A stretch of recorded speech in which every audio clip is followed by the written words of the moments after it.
क्या आपको पता है कि इब्राहिम ट्रॉरे के ऊपर एक फिल्म रिलीज होने वाली है? हाँ, सही सुना आपने। एक अफ्रीकी राष्ट्रपति जिसकी उम्र सिर्फ 34 साल है, जिसने तख्ता पलटकर अपनी ही सरकार को गिरा दिया, विदेशी ताकतों को ललकारा और आज अफ्रीका में हीरो के तौर पर पूजा जाता है, उस पर एक पूरी फिल्म।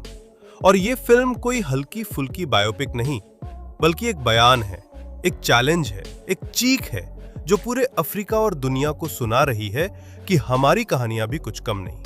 आज की इस वीडियो में मैं आपको इब्राहिम ट्रॉरे की कहानी नहीं सुनाऊंगा, मैं आपको उसे महसूस कराऊंगा, उसकी जिंदगी के पन्ने आपके सामने खोलूंगा और बताऊंगा कि घाना में बनी इस फिल्म में ऐसा क्या है जो इसे इतना खास बनाता है। तो बैठ जाइए, वीडियो को पूरा देखिए और अगर ऐसी सच्ची कहानियां सुनना पसंद है तो चैनल को सब्सक्राइब करना मत भूलिए, क्योंकि ये कहानी सिर्फ बर्किना फासो की नहीं, ये कहानी है पूरे अफ्रीका की आवाज बनने की। इब्राहिम ट्रॉरे का जन्म हुआ था एक छोटे से गांव में। वहां न पक्की सड़कें थीं, न स्कूल में ढंग की बेंच, कई बार किताबें भी उधार लेनी पड़ती थीं। उसकी माँ खेतों में पसीना बहाती थीं, उसके पिता मजदूरी करते थे, पर इब्राहिम अलग था। वो कहा करता था, मैं अपने लोगों को डर से आजाद कराऊंगा। स्कूल के दिनों में ही वो रिबेल बन गया। वो स्कूल के फीस स्ट्राइक में आगे रहता था। उसके दोस्त बताते हैं, इब्राहिम कभी झुकता नहीं था, कभी डरता नहीं था। वो कहता था, अगर गरीब के बच्चे को पढ़ने नहीं मिलेगा तो देश आगे कैसे बढ़ेगा। फिर यूनिवर्सिटी ऑफ वागाडुगू में जियोलॉजी पढ़ने गया। यहाँ उसने स्टूडेंट पॉलिटिक्स में आग लगा दी। उसने देखा गरीब छात्रों से भेदभाव, आवाज उठाने वालों को धमकियां। इब्राहिम ने नारा लगाया, हमें अपनी आवाज खुद बननी होगी। यहीं से उसका राजनीतिक सफर शुरू हुआ और यहीं वो लोगों के दिलों में बस गया। ग्रेजुएशन के बाद वो सीधे सेना में गया। लोग सोचते थे पढ़ा लिखा लड़का डेस्क जॉब करेगा, पर इब्राहिम ने बोला, अगर बदलाव लाना है तो बंदूक उठानी पड़ेगी। सेना में उसने जिहादी हमलों के खिलाफ लड़ाई की। वो सबसे आगे चलता, बुलेट प्रूफ जैकेट में, धूल में लथपथ, अपने सोल्जरों के साथ। कई सीनियर अफसर कहते हैं वो अलग था, उसमें एक नेता की आग थी। Captain Ibrahim Traore, the last African hero. Film में लिल विन खुद कैप्टन ट्राओरे का रोल निभा रहे हैं। साथ में एजेटे अनंग, स्वीट मिमी, अबॉडी और गद्दाफी जैसे स्टार्स हैं। फिल्म की शूटिंग गाना में हुई, पर कहानी बुर्किना फासो की है। फिल्म दिखाती है कैसे एक गरीब लड़का नेता बना, कैसे उसने अपनी आर्मी में भरोसा बनाया, कैसे उसने फ्रांस की सेनाओं को देश से निकालने का आदेश दिया। और सबसे खास बात, इस फिल्म में सिर्फ एक कू नहीं है, इसमें वो भी दिखाया गया है जो बहुत से लोग नहीं देखना चाहते। आखिर एक कू का मतलब क्या होता है? खून, डर, अनिश्चितता। फिल्म में ये भी दिखाया गया है। डायरेक्टर बेंटम कहते हैं, हम इसे महिमा मंडित नहीं कर रहे, हम बस सच दिखा रहे हैं।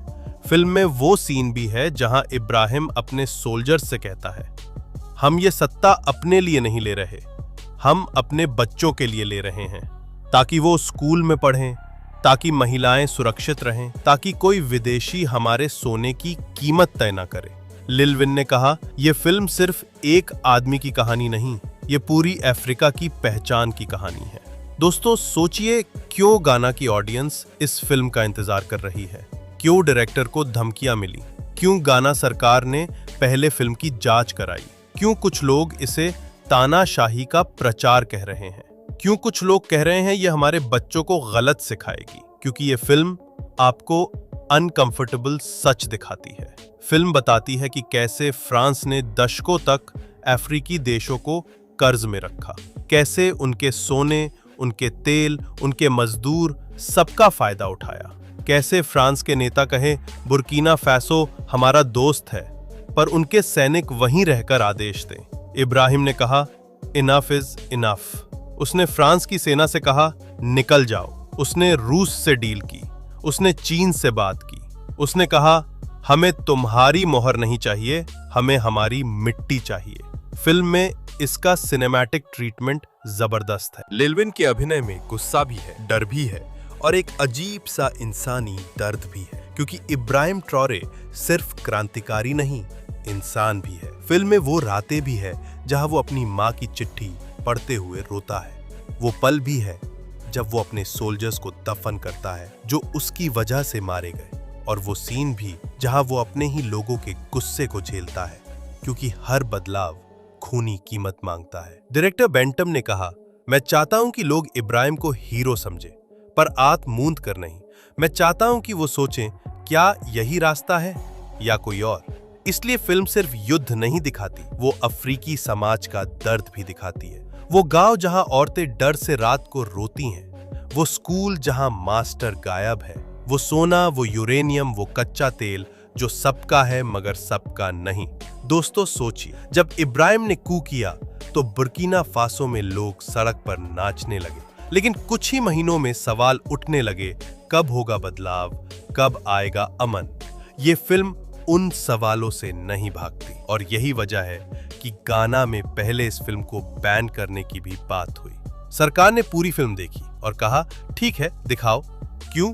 क्योंकि ये फिल्म कू को ग्लोरीफाई नहीं करती, ये कू के पीछे का दर्द, गुस्सा और लाचारी दिखाती है। ये दिखाती है कि कभी कभी बदलाव के लिए तलवार उठानी पड़ती है, पर फिर वो तलवार तुम्हें ही घायल कर देती है। फिल्म में एक शानदार मोनोलॉग है जहां लिलविन यानी इब्राहिम अपने जनरल से कहता है, हमारे बच्चों को भूख से मरते देखना क्या लोकतंत्र है? हमारी औरतों का अपहरण सहना क्या आजादी है?